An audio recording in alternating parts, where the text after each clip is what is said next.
very warm welcome. You're watching a special edition of NDTV Chai Stop.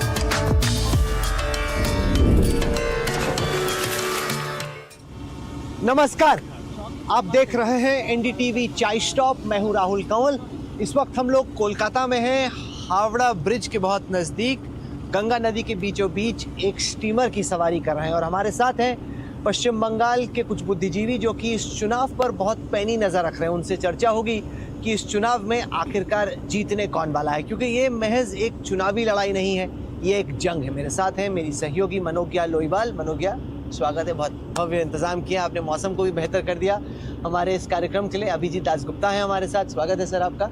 Jayanto Ghoshal 4.5 दशक से पश्चिम बंगाल की राजनीति की हर छोटी बड़ी खबर पर नजर रख रहे हैं। मौमिता चक्रवर्ती हैं हमारे साथ, मैम स्वागत है। तौसीफ खान है हमारे साथ, साथ ही साथ हमारे साथ महुआ चैटर्जी हैं और हमारे सहयोगी ऋतिक मॉडल। स्वागत है आप सभी का।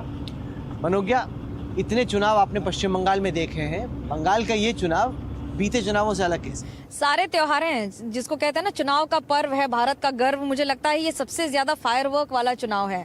इसको मैं 5M के साथ जरूर डिकोड करूंगी, जिसमें महिला, minority, majority, muscle, money, machinery, लेकिन एक जो जिसको कहते हैं ना ट्रम्प कार्ड, वो होगा इक्का तुरुप का इक्का, ममता या मोदी।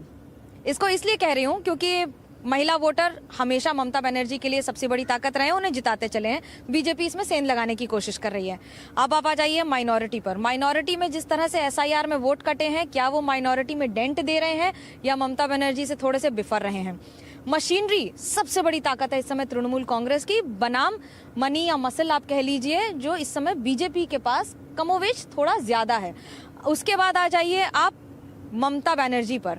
ममता बनर्जी का जवाब नहीं है, जिसकी वजह से साइलेंट कैंपेन चल रहा है और लगातार प्रधानमंत्री नरेंद्र मोदी ने अब तक जितनी भी रैलीज की है, एक में भी ममता बनर्जी का नाम नहीं लिया है अभी तक। फिर आ जाते हैं मोदी, तुरुप का इक्का। वो इस बार कितना काम करेगा ये बड़ा दिलचस्प होगा देखना, लेकिन कुल मिलाकर मैं ये कहूंगी कि इस बार जीत जनता वर्सेस ममता की होगी। जनता वर्सेस ममता आप कह रहे हैं। जयंतो घोषाल, आपने इतने चुनाव देखे हैं, आपको लग रहा है कि ये चुनाव वो चुनाव होगा जिसमें बीजेपी के आंकड़े बढ़ते हैं 77 की तुलना में, 2021 के चुनाव की तुलना में, या ये वो चुनाव होगा जब तृणमूल का जो पूरा राजनीतिक ढांचा है वो एक तरीके से ढह जाता है पश्चिम बंगाल की इस जंगभूमि में? देखिए, आप जैसे बोले हैं कि ये एक जंग है, भाजपा मानना पड़ेगा कि पश्चिम बंगाल के राजनीति में Bhajpa is a success story. Bhajpa कहाँ था? कलकत्ता कॉरपोरेशन में 2 काउंसिलर हुआ था तो बीजेपी के लोग गुलाल लेके मस्त थे, और अडवाणी जी ने एक स्टेटमेंट इशू किया था कि भाजपा ने खाता खोला। वाजपेयी जी ने मुझे बोला था इंटरव्यू में, श्यामा प्रसाद मुखर्जी का राज्य है, बंगाली ने जनसंघ प्रतिष्ठा किया, और हमारा दुख इस बात की है कि हम बंगाल में कुछ नहीं कर पाया। अमित शाह जी अध्यक्ष बने, बोले हैं कि पैन इंडियन पार्टी भाजपा हो सकता है उस दिन जिस दिन हम बंगला को दखल करेंगे, क्योंकि वो हिंदी हार्टलैंड का पार्टी, ये जो परसेप्शन है इसको बदलना है। तो आज वही भाजपा कर रहे हैं, तो भाजपा इज कंसिस्टेंट। लेकिन ये जो भाजपा का इस बार मैं देख रहा हूं, वो ऐसे भाजपा मैंने कभी नहीं देखा, क्योंकि इसमें साम दाम दंड भेद, ये तो बार बार हम लोग बोलते हैं, अमित शाह चाणक्य हैं, ये सब बहुत हो गया है।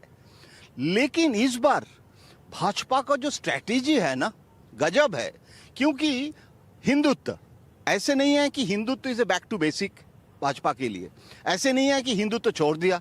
जैसे मनोज्ञा बोल रहे हैं ना कि Hindu vote bank, majority vote bank को कंसोलिडेट करना बहुत जरूरी है, क्योंकि हिंदू वोट अगर अप्रोक्सीमेट 70% है, उसमें 45% तो बीजेपी को मिला था, लेकिन संख्या में उसको ट्रांसफर नहीं कर पाया।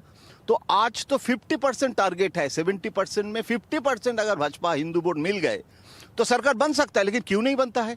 तो SIR है, प्रॉपरली वोटर लिस्ट कर रहे हैं, गवर्नर आ गए हैं, नया जो मॉनिटरिंग कमेटी बनाया, इलेक्शन कमीशन, स्टेट गवर्नमेंट, और चीफ सेक्रेटरी से लेके डिस्ट्रिक्ट मजिस्ट्रेट सब बदल दिया। एक ब्यूरोक्रेट मुझे फ़ोन किया, जो डिस्ट्रिक्ट मजिस्ट्रेट है, नाम नहीं ले सकते हैं पत्रकार के नाते, हम नाम नहीं बोलेंगे, वो कह रहे हैं कि हम बहुत दुविधा में हैं।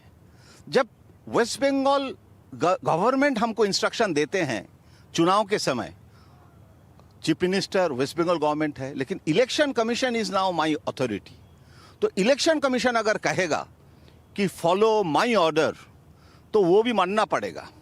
तो इसीलिए they are also very, this time जो होता था ना पहले कि बाद में दिखा जाएगा, ममता भी स्टेटमेंट किए हैं कि इसके बाद हम आएंगे और तो हम देखेंगे कि कौन कौन ऑफिसर क्या क्या किया है।